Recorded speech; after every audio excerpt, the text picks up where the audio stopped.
Hey everybody, this is Alize, your favorite Hulu root worker, and today we are back with a video. And this video would be talking about shadow work.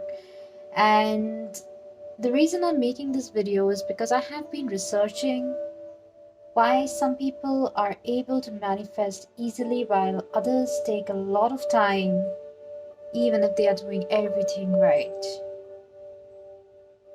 I found terms like resistance patterns, inner child healing, and a bunch of other things until I came to the concept of shadow work. So, what is the shadow work? What is shadow? It is the aspects of ourselves that we suppress in order to fit in or cope in with the situation. The term shadow is given because you cannot see or perceive this part of yourself, yet it is very much there. It is very much a part of yourself.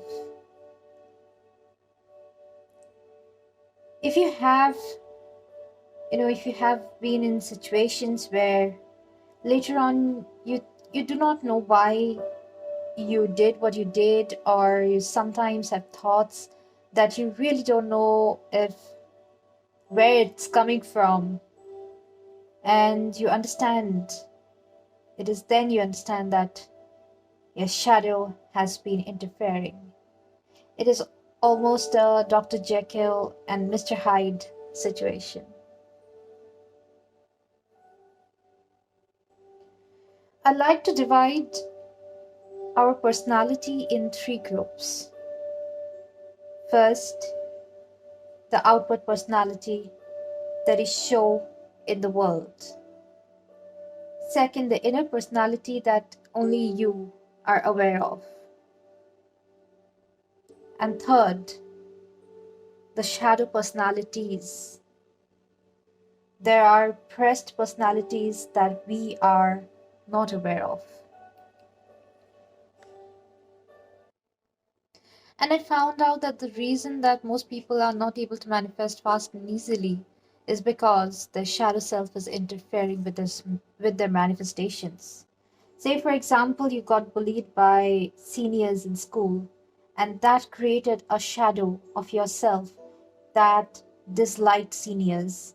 And now, however hard you try, you're not able to make your bosses happy or not able to find a job with a good boss.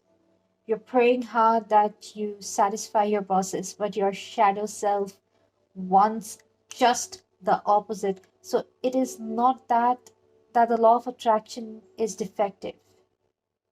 You are just wanting two different things and two opposite things at the very same time. So how do you resolve and integrate your shadow self is quite debatable. But from what I understand, is that the only way to de-shadow yourself is to bring those aspects of yourself that you have repressed to light. And I believe that we do not have just one shadow personality. That is why I called it the shadow personalities. It is because it is not one personality, that has all the negative characters that we are, afraid of, or we do not know about, or we are repressing. It is not one person, it is not one character, that is repressed. It is so many different characters that have been repressed. And the best way is to just resolve it, talk to it and resolve it, like heal as an adult. And the reason that this is the same, or to an extent similar, as inner child healing, but it is not just inner child. We create shadow personalities of ourselves even in our well into our adulthood. Okay, I mean, like, we create it anytime, actually. So It is like every time you suppress an emotion, a strong emotion that you're feeling, but you are not able to express it because it will not be acceptable. You know, like, say, for example, you have an employee that has done something wrong and you want to shout at that employee, but then you have not been able to because it's not acceptable maybe at that particular time. You just had to, just gulp down your anger. Even this creates a shadow personality because it's something that you repressed. And the thing is that you don't repress something just once, you repress it again and again and again. And this shadow grows. So every time you repress, know that this shadow is growing. And sometimes when you're unaware, when your conscious is not active, it will come back to you.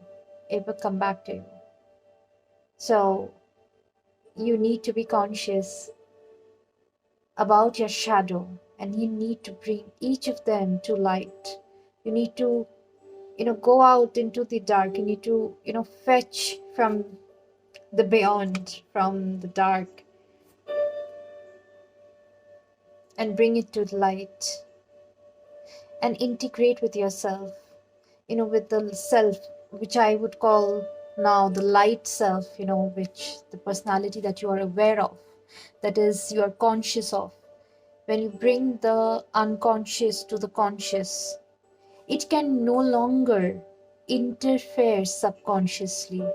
If it needs to interfere, it will be conscious.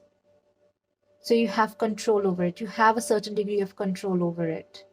But when it becomes your shadow self and it is interfering, you do not have any control over it because you do not know it at all.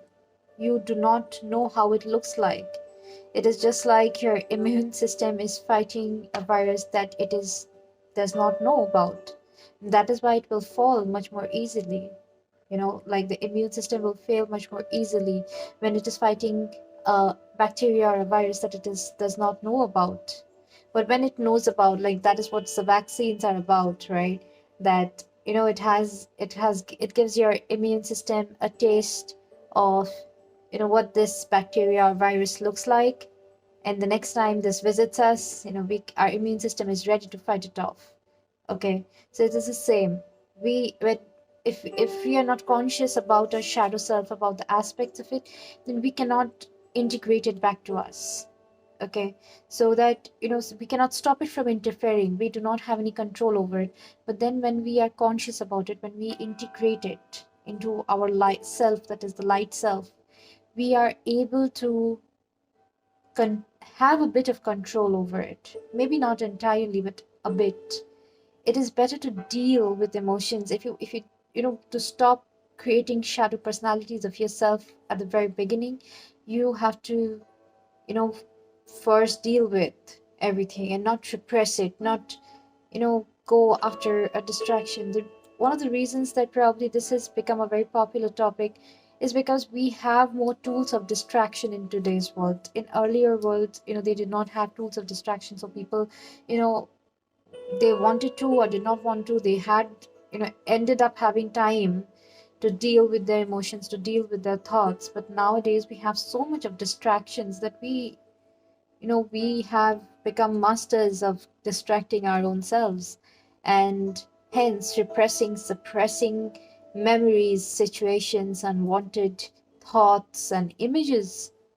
And it comes back later to haunt us. The only way that you can fight this is know your fear, know your enemy. So this is, but don't consider the shadow self your enemy. It is just a part of yourself that needs acceptance. It doesn't need more pushing away. The reason it exists, the reason your shadow is growing is because you're pushing things away. You do not need to push it away. You need to accept it. This is a part of myself. I recognize you, but you do not have power over me. I have power over me and my reality. But I have known you. I give you grace. I resolve you. I heal you. I accept you. That's how you integrate. There are lots of ways of integrating. We will talk about that in a later video. Thank you so much, guys, for being here with me and listening to me. This gives me so much of encouragement. And if you would like to encourage me further, please hit the thumbs up button. I mean, it really helps, right? So, thank you so much. Have a very good day. Bye.